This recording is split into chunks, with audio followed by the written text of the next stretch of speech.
बड़ी खबर बालोद से मिल रही है, जहां पर नहीं थम रहा है हाथियों का आतंक। एक बार फिर से हाथियों ने फसलों को नुकसान पहुंचाया।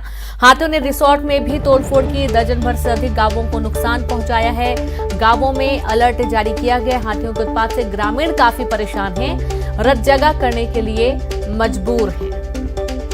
तो देखिए कि जो फसलों को तो नुकसान पहुंचा ही रहे हाथी, लेकिन यहाँ पर रिसोर्ट में भी उन्होंने तोड़फोड़ की है और ग्रामीण जो हैं वो परेशान हैं, अकेले जाने से भी डर रहे हैं। हालांकि आसपास के सभी क्षेत्रों में मुनादी करवा दी गई है, अलर्ट रहने के लिए कहा गया है।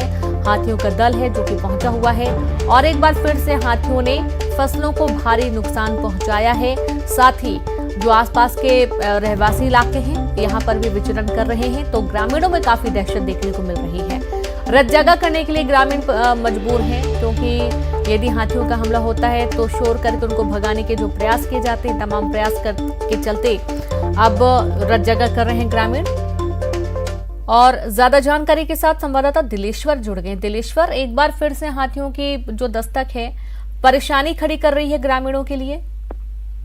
जी बिल्कुल रीनू, आपको बताना चाहूंगा कि बालोद जिले के गुरूर वन परिक्षेत्र में लगातार चंदा हाथियों का दल जो है विचरण कर रहा है। हाथियों के दल में 23 से 24 हाथी होने की संभावना बताई जा रही है। बीती रात जो है अंगत रिसोर्ट जो है वहां पर हाथियों का आतंक देखने को मिला। इसके अलावा जो है घरों में भी पहुंचकर जो कच्चे घर हैं उनको नुकसान पहुंचा है। इसके अलावा फसलों को भी हाथियों के दल ने रौंद दिया है। बिल्कुल साफ तौर पर दिख रहा है कि हाथियों का दल जो है वो लगातार दिन के समय तो जंगलों की ओर विचरण करता है, लेकिन रात जैसे ही होती है वो रिहायशी इलाकों में पहुंच जाता है, जिसके कारण से लोगों में काफी ज्यादा दहशत देखने को मिल रहा है। वन विभाग की टीम जो है वो लगातार मुनियादी करा रही है। लगभग 1 दर्जन से अधिक गांव में अभी मुनियादी कराई जा चुकी है कि हाथियों के दल के करीब न जाए, जंगलों की ओर न जाए। फिर भी इस बात को लोग समझ भी रहे हैं और मान भी रहे हैं कि हाथियों के दल के करीब नहीं जाना है, जिससे जनहानि किसी तरह की ना हो। और वन विभाग भी अलर्ट है और ग्रामीणों को भी अलर्ट करवाया जा रहा है। लेकिन बात वही ना दिलेश्वर, यहाँ पर कि हाथियों का जो दल है वो हर बार देखा जाता है ग्रामीण क्षेत्रों की तरफ रुख कर रहा है। इसके कारण भी खोजने होंगे। वन विभाग निगरानी कर रहे, अच्छी बात है, लेकिन वन विभाग इनको जंगलों की तरफ ही क्यों नहीं रख पा रहा है? क्यों बार बार ये ग्रामीण क्षेत्रों की तरफ आ जाते हैं? जी बिल्कुल, वन विभाग की ओर से भी कुछ खास पुख्ता इंतजाम देखने को नहीं मिल रहे हैं। जैसे ही रात होती है वन विभाग की टीम जहां पर हाथियों का दल होता है वहां पर तो पहुंच जाती है, लेकिन केवल मशालों के जरिए हाथियों के दल को भगाने की कवायद की जाती है। गांव से बाहर जो है मसाले जला दी जाती है, फिर भी मसालों का फर्क ज्यादा देखने को नहीं मिलता हाथियों के दल में। यही वजह है कि फसलों को भी नुकसान पहुंचा रहे हैं, फसलों के साथ साथ रिहायशी इलाकों में भी चले जाता है। वन विभाग को भी इसके पुख्ता इंतजाम करने होंगे ताकि रिहायशी इलाकों में हाथियों का दल न पहुंचे। रीनू, बहुत शुक्रिया आपका दिलेश्वर जानकारी के लिए। तो अब कोशिश की जा रही है हाथी ताकि ग्रामीण क्षेत्रों में ना पहुंचे, लेकिन फिर भी हाथियों का उत्पात जो है वो लगातार जारी है। और अब खबर दमोह से, जहां पर ग्राम पंचायत समन्ना में मतदान के बाद प्रत्याशियों की मौजूदगी में मतदान पेटियों को सील किया गया और संवेदनशील पंचायत के होने के चलते जिला मुख्यालय पर मतगणना का सर्वसम्मति से निर्णय लिया गया। लेकिन देर रात कुछ ग्रामीणों ने पोलिंग बूथ पर हलचल देखी।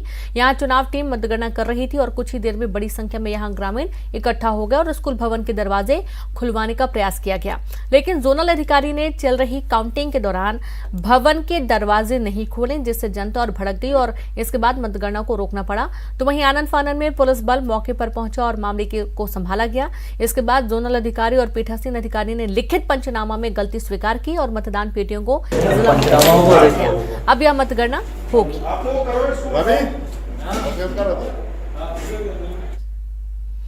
दतिया के हतलई के बरोदी पंचायत में दोबारा मतदान का निर्णय लिया गया। जिला निर्वाचन अधिकारी ने निर्वाचन आयोग को रीपोल का प्रस्ताव भेज दिया है। और आपको बता दें कि प्राइमरी स्कूल में बने मतदान केंद्र से कुछ बदमाश मतपेटी लूटकर भाग गए थे और उसे कुएं में फेंक दिया था।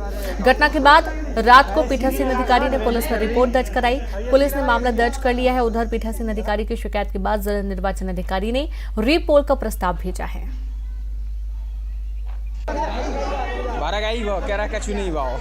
जबलपुर में देर रात बरगे की रीवा पंचायत में जमकर हंगामा हुआ। मतगणना के दौरान पोलिंग बूथ में कई लोग बाहर जमा हो गए।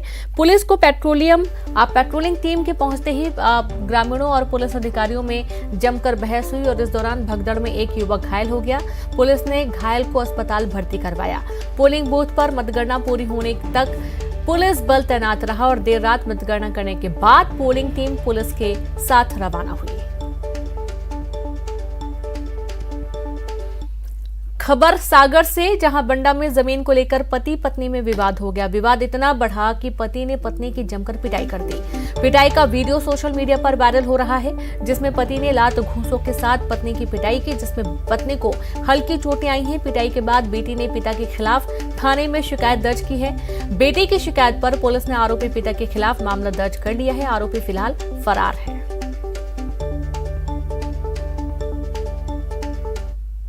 मामला सामने आया है जिसमें उसके पति के द्वारा महिला के पति के द्वारा मारपीट की गई है और उसके संबंधित के विरुद्ध हमने अपराध पंजीबद्ध कर दिया गया है और शीघ्र ही आरोपी की गिरफ्तारी विधिवत कार्रवाई करके चालान न्यायालय पेश किया जाएगा।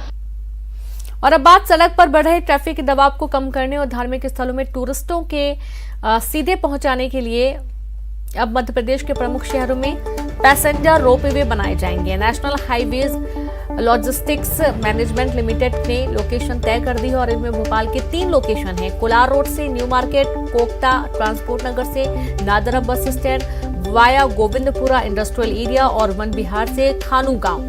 पीडब्ल्यूडी और टूरिज्म विभाग ने रोपवे के रूट का आकलन भी कर लिया है।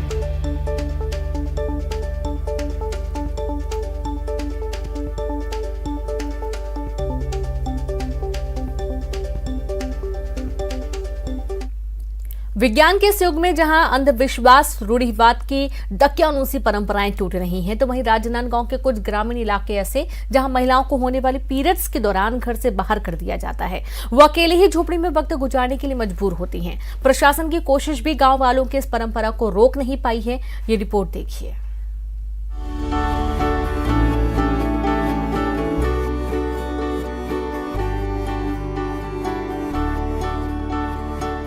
तस्वीरें राजनांदगांव के मानपुर ब्लॉक की हैं। इस ब्लॉक के ज्यादातर गांव के परिवारों में आज भी माहवारी के वक्त महिलाओं युवतियों को घर से बाहर रहना पड़ता है। जब तक पीरियड्स चलते हैं तब तक उन्हें ऐसी ही झोपड़ी में दिन रात गुजारनी होती है। ऐसे वक्त जब महिलाओं युवतियों का ज्यादा ख्याल रखने की दरकार होती है, उसी दौरान उन्हें घर से दूर किया जाता है। वो भी ऐसे दौर में जब पीरियड्स पर अवेयरनेस प्रोग्राम चलते हों, खुलकर इस पर चर्चाएं होती हों। हालांकि इन्हें खाने पीने का सामान घर वाले ही देकर जाते हैं। हमारे जोड़ देते थे कर जाता है। 2 दिन को रहते, 3 दिन रहथान, 4 दिन रहथान, तहन नहा था ना हो जाता कानून अगर चले लान थे। हाँ, ये डहन काना नहीं बना पानी उन्हें डहन के लान दे, हम पानी उन्हें नहीं नाना नहीं डाल। पीरियड्स के दौरान जब ज्यादा साफ सफाई की दरकार होती है, तब झोपड़ी के आसपास गंदगी पसरी हुई है, जो कई बीमारियों को जन्म दे सकती है। इसका शायद गांव वालों को अंदाजा नहीं है। मानपुर ब्लॉक के सीता गांव में आज भी अंधविश्वास के फेर में महिलाओं को ऐसी तकलीफों से गुजरना पड़ता है। ग्रामीण कहते हैं कि ये परंपरा उनके गांव में सदियों से चली आ रही है। उनका मानना है कि घरों में भगवान वास करते हैं और पीरियड्स के दौरान महिलाएं या युवतियां अशुद्ध होती हैं, इसीलिए उन्हें घर से दूर रखा जाता है। शुरू से दादा दादी से, हमारे परदादी से हम मासिक धर्म हम मानते हैं, अभी तक वही मानते हैं। वो अभी तक हावे चौक ना तेकर हम एक बार नादगांव से बड़े साहब कलेक्टर आए रही से, तब भी हम बोले तो उसका मैं पूरा ये कर दे हूँ, ऐसे टाइप पे कहे रही से, तब अभी तक वो घर कुछ नहीं आता। हालांकि प्रशासन की कोशिशों के बावजूद इसे रोका नहीं जा सका है। अब जरूरत है कि गांव वालों को न केवल अवेयर किया जाए, बल्कि दकियानूसी परंपराओं और अंधविश्वास के फेर से बाहर निकाला जाए। अभी हम खड़े हैं सीता गांव में, जहां आज के इस आधुनिक युग में भी सीताओं को अग्नि परीक्षा देनी पड़ रही है। हमारा मतलब ये है कि इस छोटे सी झोपड़ी में जो मेरे पीछे आप देख सकते हैं, वहाँ माहवारी के दौरान यहाँ की जो महिलाएं और बच्चियाँ हैं वो नरकी जीवन व्यतीत करती हैं। और ये महिलाएं और बच्चियाँ 4 से 5 दिन इस झोपड़ी में रहती हैं माहवारी के दौरान। उसके बाद जब ये ठीक होती हैं तो अपने अपने घर जाती हैं। तो कहीं ना कहीं जब हम चांद पे पहुंच चुके हैं, मंगल पे हमारी पहुंच हो चुकी है, उसके बाद भी यह रूढ़िवादी परंपरा बरकरार है। तो जो प्रशासनिक व्यवस्था है जिला प्रशासन की व्यवस्था है, उसके बाद भी महिला बाल विकास भी यहाँ नहीं पहुँच पाया है और गंदगी के माहौल में ये बच्चियाँ, ये महिलाएं रहने को मजबूर है और इस आधुनिक युग में भी यह रूढ़िवादी परंपरा बरकरार है। राकेश यादव, न्यूज़ 18, राजनांदगांव। और इसी के साथ इस बुलेटिन में इतना ही। नमस्कार।